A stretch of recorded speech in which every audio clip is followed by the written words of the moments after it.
Hello guys. तो कैसे हैं आप? मैं उम्मीद करता हूं आप लोग ठीक होंगे। तो आज कक्षा 10वीं गणित में प्रश्नावली 3.3 क्वेश्चन पहले का क्वेश्चन चौथा हम लोग करने वाले हैं। पहला, दूसरा, तीसरा क्वेश्चन हम लोग कर चुके हैं। तो इसको हमें करना है विलोपन विधि से करना है और प्रतिस्थापन विधि से करना है। फिर बताना है कि कौन सी विधि अधिक उपयुक्त है। तो पहले तो हम देखिए जो समीकरण है इसको हम बनाएंगे और फिर इसे पहले विलोपन से करेंगे, फिर इसे प्रतिस्थापन से करेंगे। तो देखिए इसमें पहले हम इसका क्या करेंगे, इसका एलसीएम लेंगे। जो कितना आएगा अपना एलसीएम कितना आएगा हमारे इसमें 6 एलसीएम 6 आएगा। अब देखिए एलसीएम में 6 आ गया, ये भिन्न बन गई। अब 2 का भाग 6 में कितनी बार 3 बार आ जाएगा। जो 3 बार भाग गया है, 3 का गुणा हम करेंगे एक्स में, तो यहाँ कितना हो जाएगा अपना 3x आ जाएगा। फिर प्लस चिन्ह लगाएंगे। अब यहाँ पर देखिए 3 का फिर भाग 6 में कितनी बार 2 बार, 3 दूनी 6। अब 2 का गुणा करेंगे 2 बाई में कितने आ जाएंगे 4 बाई बराबर कितने -1। अब देखिए इसके बटे में कुछ नहीं, 1 मान लेंगे। अब इसका हम 3 गुणा कर देंगे, मतलब इसका इसमें करेंगे, इसका इसमें। तो देखिए 1 का 3 में 3x में 3 ही x आएगा और 4 का 1 में 4 बाई ही आएगा और 6 एकम 6। तो यह कितना माइनस कितना आ जाएगा 6 आ जाएगा। इस समीकरण में अपना कितना हो जाएगा 1। अब देखिए इसको भी सॉल्व कर लेंगे यहीं पर। तो देखिए अब पहले इसका एलसीएम लेंगे और चाहे तुम डायरेक्ट गुणा कर दो इसका, तो कितना 3 में एक्स में कितना 3x, यहाँ कितना हो जाएगा 3x माइनस के बाई बटे कितने 3 बराबर कितने 3 बटे में कुछ नहीं 1 मान लेंगे। इसका भी 3 गुणा करेंगे तो 1 का करेंगे तो सेम ही आ जाएगा ये। 3x माइनस के बाई और 3 त्रिका कितने हो जाएगा यहाँ पर 9 हो जाएगा।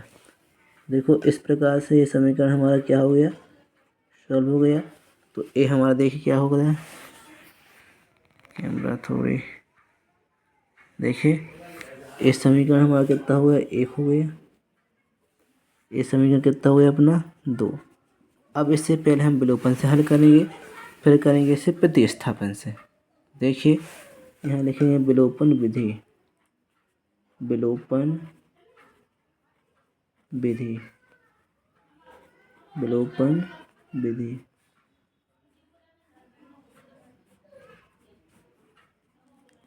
तो दोनों को उतारेंगे दोनों समीकरण को। तो पहला समीकरण लिखा 3x प्लस के 4y बराबर -6, समीकरण नंबर 1 हो गया। दूसरा है अपना 3x माइनस के y बराबर कितना 9, ये समीकरण कितना हो गया 2 हो गया। अब मैंने आपको इसमें बताया था विलोपन विधि में, मैंने एक वीडियो अलग से डाला बनाया हुआ है। इसमें बताया था हमने कि इन दोनों में से हम किसी का एक का मान हमको समान बनाना होता है। तो देखिए इसमें दोनों समान पहले से बने हुए हैं, लेकिन इसमें देखिए एक कटेंगे नहीं।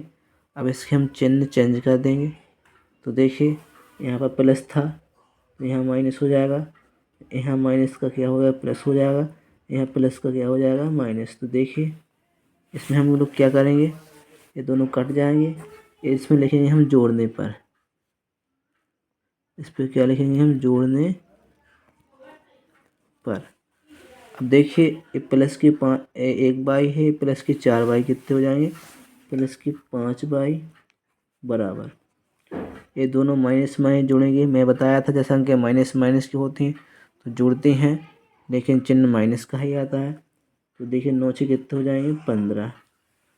अब बाई बराबर क्या होगा, जो 5 है गुणा में वो कहाँ जाएगा भाग में जाएगा अपना, यहाँ कितना हो जाएगा -15 बटे कितना 5। अब 5 का भाग कितनी बार 15 होता है 3 बार, 5 3 15, तो कितना आएगा -3। तो बाई का मान कितना आ गया -3। अब इस बाई के मान को हम समीकरण 1 में रख देंगे। यहाँ लिखेंगे बाई का मान समीकरण 1 में रखने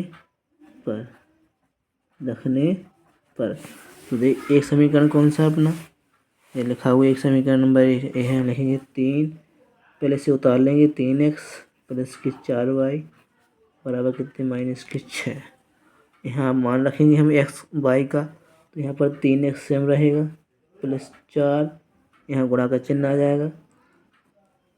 तो y का मान कितना माइनस का 3 है ना, यहाँ क्या लिख देंगे माइनस के 3 बराबर माइनस कितने 6। अब 3x प्लस, अब देख गुणा होना है, प्लस के 4 है, यहाँ माइनस के 3 है। बताया था मैंने जब भी हम प्लस और माइनस संख्या गुणा करते हैं तो चिन्ह माइनस का आता है। तो यहाँ कितना आएगा माइनस का 12 बराबर कितने माइनस के 6। अब देखिए जो माइनस का 12 है इसका पक्षांतर कर देंगे हम, तो ये प्लस का 12 हो जाएगा। बताया था मैंने जब पक्षांतर कर दे संख्या का, कोई संख्या प्लस की होती है वो माइनस की हो जाएगी, कोई संख्या माइनस की है तो वो प्लस की हो जाएगी। तो यहाँ देखना 3x बराबर माइनस के 6 लिखे हुए हैं, तो माइनस के 12 किसके हो जाएंगे प्लस के 12 हो जाएंगे। तो 3x बराबर देखना यहाँ घटेंगे 12 कितना जाएगा 6, तो 6 बचेगा प्लस का, क्योंकि संख्या बड़ी प्लस की ना, प्लस की 6।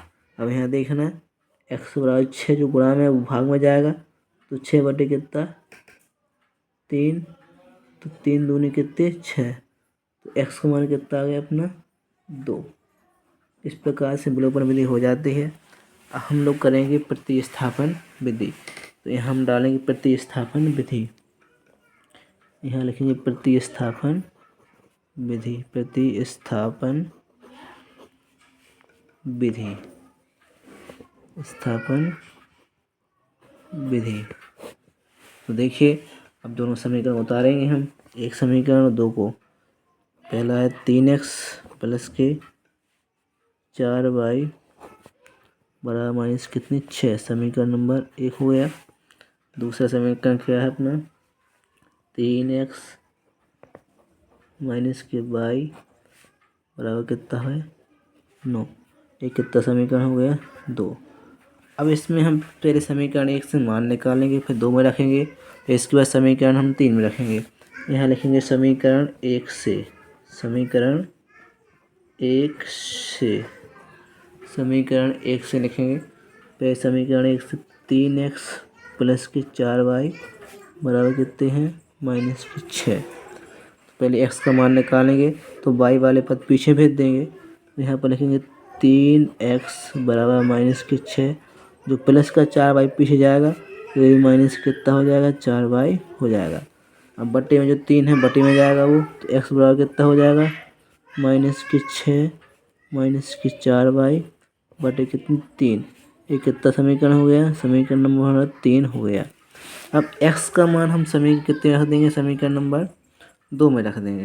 यहाँ लिखेंगे हम x का मान समीकरण 2 में रखने पर, तो 2 है अपना 3x माइनस के y बराबर कितना 9। x का मान रखना है हमें, यहाँ लिखेंगे हम 3 गुणे x का मान कितना है अपना माइनस के 6 माइनस के 4y बटे कितने 3 माइनस के y बराबर कितना है 9। देखिए यहाँ 3 से 3 कैंसिल हो जाएगा, यहाँ बचेगा हमारा माइनस के 6 माइनस के 4y और माइनस के y बराबर कितना 9। अब देखिए यहाँ पर 4y माइनस के हैं, एक y माइनस के कितने हो जाए 4 एक कितने 5 होते ना, तो माइनस कितने हो जाए माइनस के 5y बराबर यहाँ 9 लिखा है। जो माइनस का 6 है पीछे जाएगा तो किसका हो जाएगा प्लस का 6 हो जाएगा, तो माइनस के 5y बराबर कितने 9 6 कितने होते 15, तो y बराबर कितने हो जाएंगे 15 बटे माइनस कितने 5, तो 5 भाग कितने का जाएगा 3 बार 5 3 15, तो y का मान कितना आ जाएगा माइनस के 3। अब y का मान समीकरण क्या करेंगे हम 3 में रख देंगे, तो यहाँ रखेंगे बगल से लिख देंगे यहाँ पर y का मान समीकरण 3 में रखने पर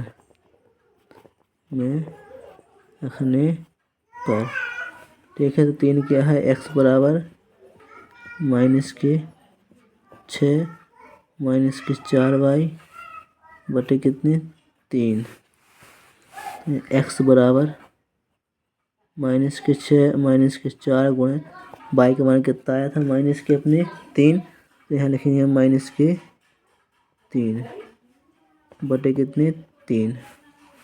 x बराबर माइनस के 6।